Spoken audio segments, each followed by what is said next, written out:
Ecológica, seu podcast sobre meio ambiente.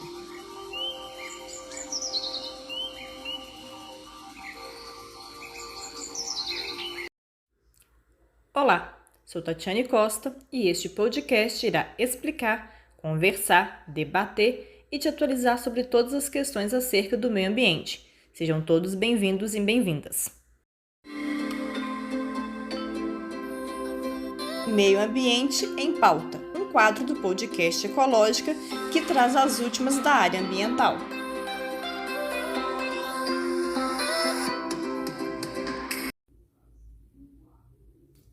Hoje, dia 5 de junho, é comemorado o Dia Mundial do Meio Ambiente e a data tem como objetivo conscientizar a população acerca dos problemas socioambientais existentes no planeta, criar uma postura crítica e de responsabilização frente a esses problemas e também para fomentar ações voltadas para práticas sustentáveis, como também para ações de proteção, conservação e preservação dos recursos naturais, assim como seus usos sustentáveis. A data foi criada em 1972 na Assembleia Geral da ONU em homenagem ao dia da abertura da Conferência das Nações Unidas sobre Desenvolvimento e Meio Ambiente Humano, que aconteceu em Estocolmo, e que teve como grande avanço a criação do Programa das Nações Unidas para o Meio Ambiente.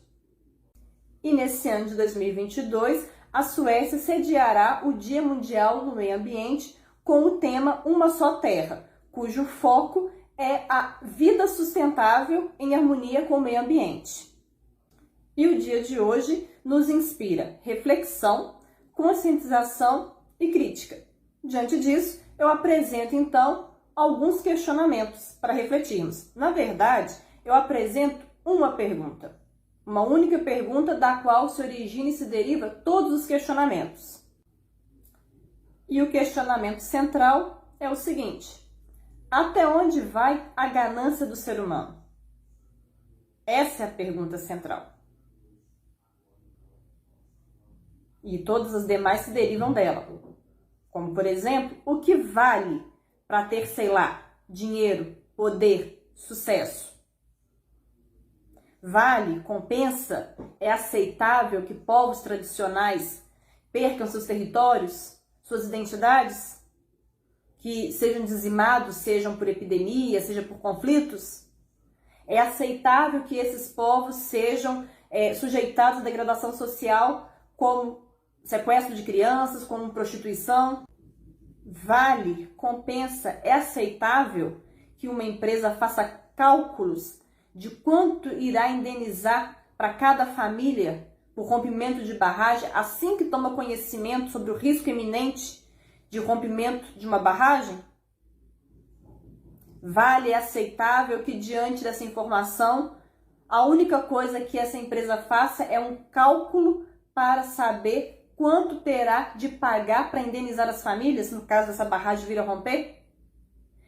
É aceitável que, além desse cálculo, a única outra coisa que ela faça é apresentar um laudo falso, com informações total ou parcialmente falsas sobre a segurança e estabilidade dessa barragem?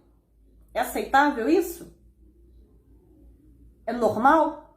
É aceitável que depois, quando a tal barragem que foi apontada lá como risco iminente e que apresentaram um falso laudo, um laudo total ou parcialmente com informações falsas de estabilidade e segurança, e que ela já havia feito cálculos sobre a indenização caso rompesse. É aceitável, então, que quando essa barragem se rompa, que as famílias não sejam justiçadas, não vê justiça? É certo que essas famílias não recebam justiça, não vê justiça? É aceitável isso? É aceitável que um processo de licenciamento ambiental ocorra de forma irregular e até com direito à nomeação de parente do empreendedor ao órgão que poderia impedir o tal licenciamento para favorecer, então, o empreendedor?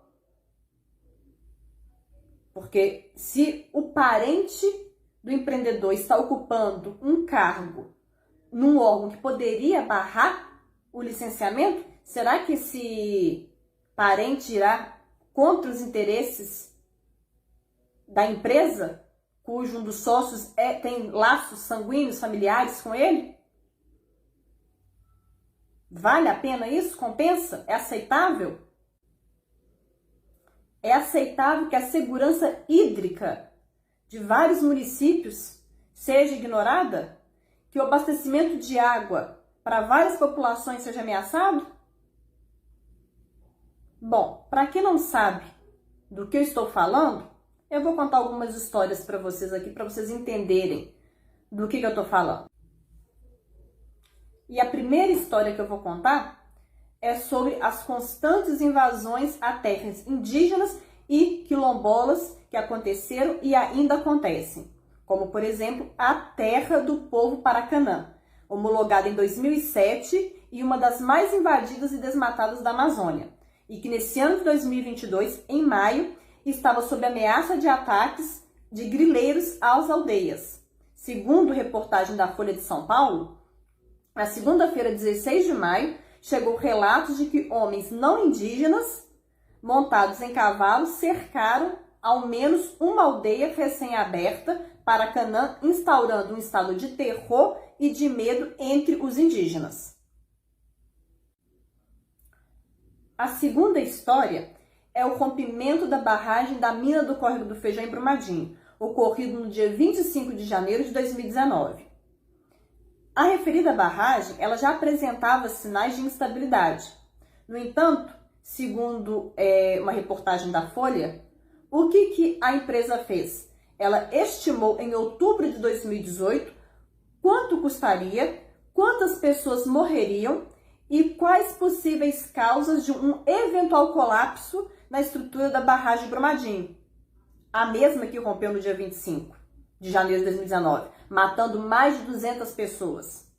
E como não bastasse tal atitude, o que a Vale fez? Ela ainda apresentou um laudo com informações total ou parcialmente falsas sobre a segurança e a estabilidade dessa tal barragem, segundo reportagem do Tempo, conforme o próprio jornal O Tempo apontou.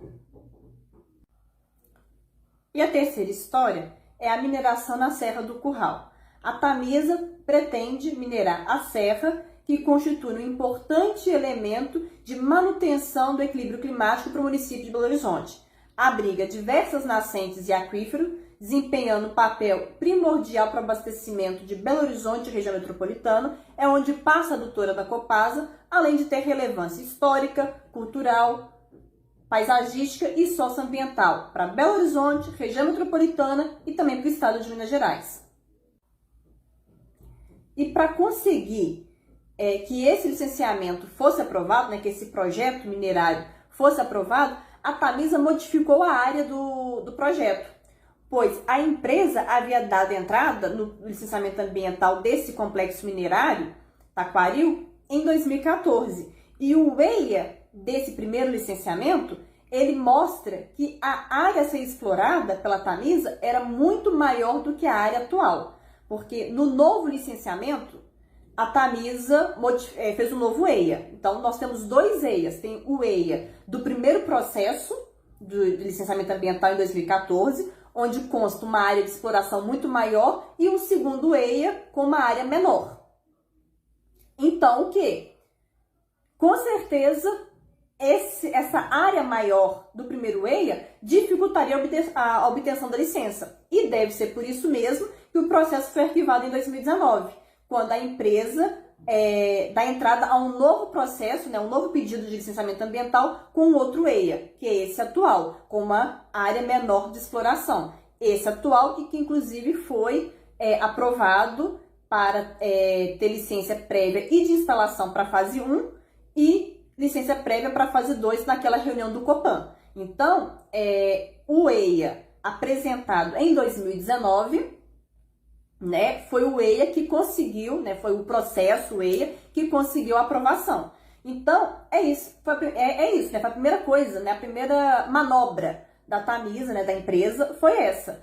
Foi arquivar o processo de licenciamento ambiental que ela deu entrada em 2014. Porque naquele processo, o EIA mostrava que a área de exploração era muito maior, o que dificilmente faria com que o mesmo fosse aprovado. Então, para que conseguisse ter essa aprovação, então eles arquivam aquele processo de licenciamento ambiental com aquele EIA onde a área era muito maior e depois, em 2019, eles dão entrada no novo processo de licenciamento ambiental com um novo EIA, com uma nova área de projeto, né, com a área modificada, com outras dimensões já menores e mais possíveis, né, mais cabíveis, entre aspas, de ser licenciada. Tanto que foi, né, como eu falei, a primeira fase já recebeu licença prévia e de instalação, enquanto que a fase 2 recebeu a licença apenas prévia, né, e foi essa manobra que eles fizeram, a primeira. E por que isso é um problema? Bom, isso é um problema porque, como eu falei, o projeto original, né, no projeto original, a área a ser explorada, ela é maior, muito maior do que a do projeto atual, que inclusive já obteve a licença prévia de instalação para a fase 1 do empreendimento e a licença prévia para a fase 2. Então, se a área do projeto original é maior do que a do atual, que já até obteve, igual eu falei, 2 licenças para uma fase e 1 licença para outra fase, quem nos garante que a empresa, após conseguir as 3 licenças, prévia de instalação e de operação, para as 2 fases do empreendimento, depois disso, ela não irá entrar com um pedido de ampliação da exploração da área. Não irá entrar com um processo de licenciamento ambiental de ampliação, para explorar uma área maior. E assim inserir, né, incluir o restante da área. E fazer tudo nos moldes do projeto original. Nós não temos essa garantia, né? Sendo assim, quem nos garante também, então, que o arquivamento do processo de licenciamento ambiental, do primeiro licenciamento ambiental, né, em 2019, quem nos garante que o arquivamento desse primeiro processo não foi uma manobra da empresa para elaborar um novo projeto com uma área menor, mais reduzida, para que este sim conseguisse ser aprovado. Para depois dele aprovado, entrar com uma solicitação de ampliação da área explorada nos moldes do projeto original. Quem nos garante que não foi uma manobra, não foi uma estratégia da empresa para isso? Uma vez que uma licença de ampliação para a área é muito mais fácil de ser obtida do que uma de instalação. Porque na de instalação, o tamanho da área, as dimensões, as complexidades, as gravidades e extensões dos danos serão maiores, porque a área preservada a sofrer intervenção de uma única vez, ela é muito maior, ao contrário da instalação. Na instalação, você não vai atuar de uma única vez numa área extensa. Estou falando nesse caso específico, né? Nesse caso específico, a área do projeto original era uma área grande. Então, isso significava o quê? Que pedir uma licença de instalação para essa área, então seria o quê? Seria intervir numa área totalmente preservada de uma única vez, para fazer as modificações. Agora, no novo projeto, eles não vão interferir, né? Eles não vão intervir, eles não vão modificar uma área totalmente preservada de uma única vez e que é extensa. Eles vão fazer isso, alterar, modificar uma área totalmente preservada de uma única vez, mas que tem dimensões pequenas. Você está entendendo? E tem o quê? Tem todo um entorno ali ainda preservado. Isso facilita o processo de licenciamento ambiental, porque a área a ser modificada, né, a sofrer interferência, ela é pequena. Então, mesmo sendo uma área totalmente preservada e a sofrer interferência de uma única só vez, é uma área pequena. Então, por isso que a instalação acaba sendo conseguida se for feita dessa forma. Se a área escolhida para se instalar o empreendimento for uma área menor, for uma área reduzida, mesmo que o empreendimento tenha potencial para ocupar toda uma área, né? Mesmo que a área ofereça potencial para aquele empreendimento ocupar ela toda, se o empreendedor for dessa forma, né, iniciar o processo de licenciamento ambiental para instalar e utilizar da área como um todo, dificilmente ele vai ser licenciado, porque vai ser uma área muito grande, muito extensa, a sofrer modificação de uma única só vez e de uma área ainda totalmente preservada, ainda com uma importância como na Serra do Curral. Então, por isso que eles devem ter arquivado aquele primeiro processo, porque dificilmente ele seria licenciado, porque era uma área totalmente preservada, de um ponto de uma região estratégica e muito grande. Então, era uma área muito grande, totalmente preservada, uma área estratégica que ia ser totalmente modificada de uma única vez. Então, tudo isso ia pesar contra o licenciamento. Agora, quando você pega essa área grande e divide, fraciona numa área menor e decide que você vai interferir, modificar uma área menor, aí o quê? Você já tem um ponto a favor para o licenciamento acontecer. Porque a área, então, que vai sofrer modificação de uma única vez é menor. Então, os danos também serão menores. E aí que tá. O que isso tudo tem a ver com a questão da Tamisa lá e da Serra? Tem a ver que no projeto original a área era maior. Agora reduziu. Certo? E nada impede que eles peçam ampliação. E a ampliação é mais fácil de ser obtida porque o quê? Porque depois deles conseguirem todas as licenças para atuar nessa área, a licença prévia de instalação e de operação, eles vão começar a atuar aqui. Aí, na hora que eles começarem a atuar nessa área, toda a paisagem, toda a região aqui da área de atuação deles vai ser modificada, vai ser impactada. E aí que entra a solicitação de ampliação. Na hora que for solicitar a ampliação, para que eles possam, então, ocupar a área originalmente idealizada por eles, eles vão conseguir a ampliação, podem conseguir, né? É mais fácil de conseguir, por conta que agora, sim, a área a ser modificada não é mais tão grande, porque essa aqui já foi, então são áreas menores, né? E que já tem no seu entorno áreas modificadas, entendeu? Então, por isso que eles podem vir a pedir a ampliação, porque a ampliação, ela é mais fácil, a licença de ampliação ela é mais fácil de ser obtida nesse caso do que a de instalação. Porque a de instalação iria o quê? Iria considerar a área toda. E aí seria o quê? Interferência, intervenção numa área muito grande, totalmente preservada, numa região estratégica. E no novo projeto não, é interferência sim numa área totalmente preservada, mas pequena. Mas, né? Uma área menor. E que nada impede de mais tarde entrar, igual eu falei, com a ampliação para essas demais áreas. Que aí pode acabar sendo obtida por esse motivo que eu falei. Porque já tem ali uma... Porque no atual momento, toda aquela área ali está preservada. Ainda que tenha ali uma parte do projeto próxima a Minas de Águas Claras e algumas estruturas já modificadas, né? Porque tem a Minas de Águas Claras de um lado, do outro lado do paredão tem o dano da Empabra, né?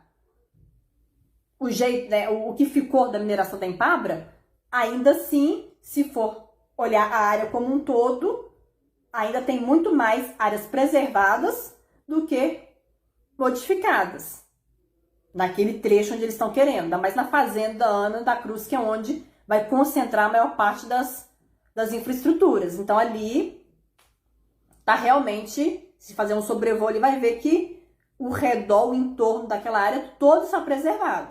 Então se eles vão e pegam aquela parte ali para ser a parte do projeto e consegue a licença para atuar ali, para modificar aquela parte, então ali já vira uma paisagem modificada. E aí e essa paisagem modificada daqui, aquela parte já se torna, já é um fator para conseguir ampliação. Porque agora já não é uma área extensa, contínua, preservada. Já tem ali Minas de Águas Claras, e agora tem uma ali. E foi por isso que, nesse sentido, nesses termos, a ampliação é mais fácil de ser obtida do que a instalação. Sendo assim, fica aí a dúvida se não foi uma manobra, portanto, o arquivamento do primeiro licenciamento ambiental, onde tinha uma área maior. Se eles não arquivaram por saber que era praticamente quase que inviável e impossível ser licenciado. E aí arquivaram para poder fazer um novo projeto com uma área menor, com mais possibilidade, probabilidade de ser licenciado, para depois que conseguir as 3 licenças, no futuro possa pedir ampliação, já que aí a ampliação num cenário onde já tem as infraestruturas deles lá e a paisagem foi modificada, já teve supressão vegetal, já teve uma série de dano, aí já acaba sendo viável, né? Acaba sendo vídeo o caso da mina do Córrego do Feijão. A mina do Córrego do Feijão, a que rompeu no dia 25 de janeiro de 2019, ela tinha... A empresa tinha solicitado ampliação da barragem, da estrutura lá em 2018, no final de 2018, e tinha sido aprovado. Né? O Copan aprovou em 2018 a ampliação da barragem de mina do Córrego do Feijão. E quando foi janeiro, a barragem se rompeu. Então, a ampliação, ela acaba sendo mais fácil de se dar, porque já tem toda uma área degradada ali. Então, se o entorno já está degradado, então eu posso estender a faixas, entendeu? As zonas ainda preservadas, mas que está ali no meio do coisa, então que pode ter alguma interferência. Então, é mais fácil tirar. Bom, e essa foi a primeira coisa, ou a primeira manobra, vamos por assim dizer, que eles fizeram, né, que a empresa fez para conseguir que o seu projeto fosse licenciado. A segunda coisa que eles fizeram para conseguir o licenciamento do projeto foi dividi-lo em 2 fases, para que pudessem solicitar a simplificação do licenciamento ambiental para a fase 1 do projeto. No entanto, como eu apontei no vídeo que está aparecendo aqui na tela para vocês, essa simplificação não poderia acontecer, pois o projeto não se qualifica como LAC 2, né? Não se qualifica para LAC 2. E para saber por que o projeto não se qualifica como LAC 2, clica no card do vídeo que está aparecendo aqui na tela, né? E veja o motivo de não poder ser LAC 2, não se enquadrar como LAC 2. E para você que está me ouvindo através das plataformas digitais de áudio pelo podcast Ecológica, nesse episódio especial do Dia do Meio Ambiente, para saber sobre o que eu estou falando, é só acessar o meu canal no YouTube, Geografando com Tati Costa, e ver os vídeos da playlist Serra do Curral. E além dessas 2 atitudes, ações, manobras da empresa para conseguir o licenciamento ambiental, aconteceu também um fato inusitado diante das discussões sobre licenciamento ambiental da Serra do Curral, né? Não da Serra, né? Mas do empreendimento da Tamisa na Serra do Curral, que foi a dispensa do presidente do IEFA, né? Instituto Estadual do Patrimônio Histórico e Artístico, órgão responsável, entre outras coisas, pelo tombamento da Serra do Curral, em nível estadual, porque ela já é tombada em nível federal e municipal. E a dispensa do presidente, ela acontece após o mesmo ter enviado um ofício ao Ministério Público de Minas Gerais, revelando que o projeto da Tamisa não havia tramitado pelo IEFA. E recentemente, esse posto ele foi ocupado, sabe por quem? Pela prima de um dos sócios da Tamisa. Olha só que curioso, né? Que fato coincidente e inusitado. E essas são as 3 histórias que eu tinha para contar para vocês, mas elas não são as únicas. Nós temos muitas outras histórias, como os desmatamentos e as queimadas na Amazônia, no Pantanal, o afundamento de 5 bairros em Maceió, o aparecimento do óleo no litoral nordestino, o rompimento da barragem de Fundão e de outras barragens por aí, não só de Fundão, e muitas outras que me fariam ficar aqui uma vida inteira contando sobre elas. Mas não posso, né, gente? Então, eu trouxe somente essas 3 histórias hoje. E por que no dia de hoje, né, nesse dia de hoje, eu estou falando para vocês dessas histórias, né? Estou contando essas histórias para vocês, chamando a atenção para elas. Bom, porque hoje é dia de reflexão, é dia de conscientização. Então, por isso eu trouxe essas histórias para pensarmos, né? E nos perguntar o que estamos fazendo com o meio ambiente, o que nós estamos fazendo com o nosso planeta, com as pessoas, com os seres vivos como um todo. Ainda mais agora, no contexto de mudanças climáticas, em que todas as nossas ações, nossos hábitos, devem ser pensados e avaliados dentro desse contexto, e a médio, curto e longo prazo. Para refletirmos e pensarmos como que podemos pensar que o dinheiro, o poder, o lucro, o sucesso, ou sei lá mais o que, pode ser mais importante que a vida. Quando foi que a vida perdeu sua importância, o seu valor, e virou um número? Onde, em que ponto da nossa história, da história da humanidade, a sociedade se perdeu e se transformou nisso que nós vemos hoje? Que só olha número, lucro, dinheiro. Em que as pessoas são dados, são estatísticas. Essas são as reflexões de hoje, para o dia de hoje e também para amanhã e o amanhã, né, para o futuro, para todos os dias de nossas vidas. Nós precisamos urgentemente refletir sobre tudo isso e rever nossos conceitos, nossos hábitos, nossos comportamentos e nossas posturas frente ao desafio de adotarmos um estilo de vida em harmonia com o meio ambiente, antes que seja tarde demais, para nós, porque para o planeta não vai ser não. Então a gente tem que pensar antes que seja tarde demais para nós, porque o planeta já teve uma atmosfera muito diferente do que a dos dias de hoje. E ele ia muito bem, obrigado. Mas nós é que não estávamos aqui, porque as condições não eram favoráveis para a gente, para a nossa existência. Então a gente tem que pensar antes que seja tarde para a nossa existência, antes que a próxima grande extinção em massa seja a nossa. Então, por isso, por enquanto, nós não temos o que comemorar nessa data, mas sim o que pensarmos, o que refletir, para nos conscientizar e assim, para quem sabe, um dia tenhamos motivos para comemorar. Feliz Dia do Meio Ambiente. E bora pensar, refletir e rever nossos hábitos, posturas, comportamento, tudo. É isso. Tchau, pessoal.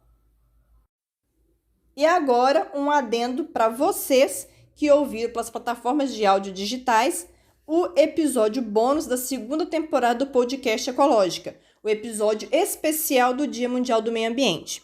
O recadinho que eu quero dar para vocês, que eu quero passar para vocês, é sobre o retorno dos episódios inéditos da segunda temporada, pois vocês devem se lembrar que no episódio mais recente, né, o último episódio da segunda temporada, se não me engano, o 10º episódio da segunda temporada, nele, no finalzinho, eu avisei que o podcast, né, a segunda temporada do podcast, iria entrar em ato devido a compromissos que eu teria que me dedicar e não teria tempo para o podcast, né, para dedicar os episódios do podcast, para fazer o roteiro e para gravar. Mas que voltaria em junho, agora, para os episódios inéditos. Entretanto, devido a alguns imprevistos e contratempos, infelizmente eu não conseguirei retornar com os episódios inéditos da segunda temporada agora em junho. E também não tenho uma previsão de quando será esse retorno, eu não tenho uma data. Por isso não vou aqui estipular um mês, um prazo, porque eu realmente não tenho. Porém, para vocês que se interessam pela temática socioambiental, para vocês não ficarem de fora, se caso queiram se manter atualizados sobre essa área, vocês podem me acompanhar no Instagram, @TatiArcosta, ou então podem me acompanhar também pelo canal no YouTube, Geografando com Tati Costa. Por lá vocês verão as informações sobre a área socioambiental, né, sobre essa temática. E pelo Instagram vocês inclusive terão acesso à informação de quando será o retorno do podcast ecológico, né, de quando que eu retornarei com os episódios inéditos, pois assim que tudo estiver finalizado e eu estiver disponível para o retorno dos episódios, né, para o retorno da gravação dos episódios, eu irei postar por lá e vocês serão informados. Mas também sugiro que ativem o sininho dos seus streams de áudio para que assim que um episódio do podcast for lançado, vocês sejam avisados, né, sejam notificados de que tem episódio novo no ar. E faça o mesmo também no canal no YouTube, ative o sininho no canal no YouTube para que também vocês possam ser informados sobre novos vídeos. Não se esqueça, então, de acompanhar, de me seguir e fiquem à vontade também para comentar nas postagens do Instagram, nos vídeos do YouTube, fazer sugestões de postagens, de vídeos que vocês gostariam de ver, assim como também de notícias, de questões socioambientais que vocês gostariam também que fossem tratadas aqui no podcast. Vocês podem também fazer isso por lá, pelas outras mídias. Vejo vocês, então, por lá e por aqui assim que eu retomar com os episódios inéditos. Tchau, tchau!